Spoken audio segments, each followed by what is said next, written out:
Operation सिंदूर को लेकर कांग्रेस अध्यक्ष मल्लिकार्जुन खड़गे का बयान आया है।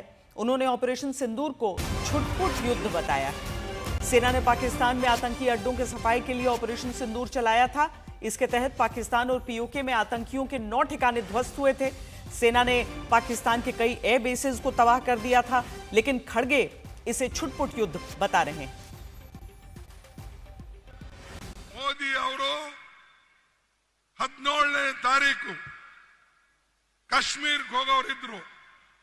ಆದ್ರೆ 17ನೇ ತಾರೀಕು ಕಾಶ್ಮೀರಕ್ಕೆ ನೀವು ಹೋಗಬೇಡಿ ಅಂತ ಹೇಳಿ ಅವರ ಬೆವುಗಾರಿಕೆ ಅಲ್ಲಿರ್ತಕ್ಕಂಥ ಇಂಟೆಲಿಜೆನ್ಸ್ ಅವರಿಗೆ ಹೇಳಿದ್ರು, ನೀವು ಹೋಗಬೇಡಿ, ಪಾಕಿಸ್ತಾನದಲ್ಲಿ ಇದು ಕಾಶ್ಮೀರನಲ್ಲಿ ಗಲಾಟೆ ಆಗ್ತದೆ, ಅದಕ್ಕಾಗಿ ದಯವಿಟ್ಟು ನೀವು ಕ್ಯಾನ್ಸಲ್ ಮಾಡಿ ಅಂತ ಹೇಳಿ ಅಲ್ಲಿ ಕ್ಯಾನ್ಸಲ್ ಮಾಡಿಸಿದ್ರು.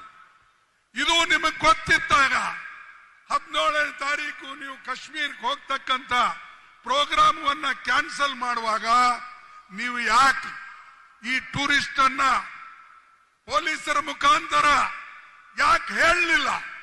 ನೀವು ಹೋಗ್ಬೇಡಿ, ಅಲ್ಲಿ ತೊಂದರೆ ಇದೆ ಅನ್ನತಕ್ಕಂಥ ಮಾತು ನೀವು ಹೇಳಲಿಲ್ಲ.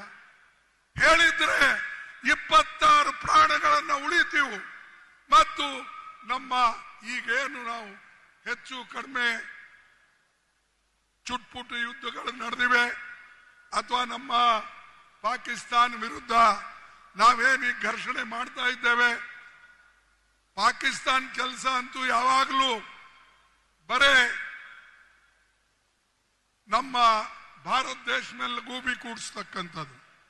ಅವ್ರಿಗೆ ಶಕ್ತಿ ಇಲ್ಲ, ಶಕ್ತಿಹೀನರು. ಇವತ್ತು ಚೈನಾದಿಂದ ಸಪೋರ್ಟ್ ತಗೊಂಡು ಅವರು ನಮ್ಮ ಮೇಲೆ ದಾಳಿ ಮಾಡತಕ್ಕಂತ ಪ್ರಯತ್ನವನ್ನ ಮಾಡಿದ್ದಾರೆ.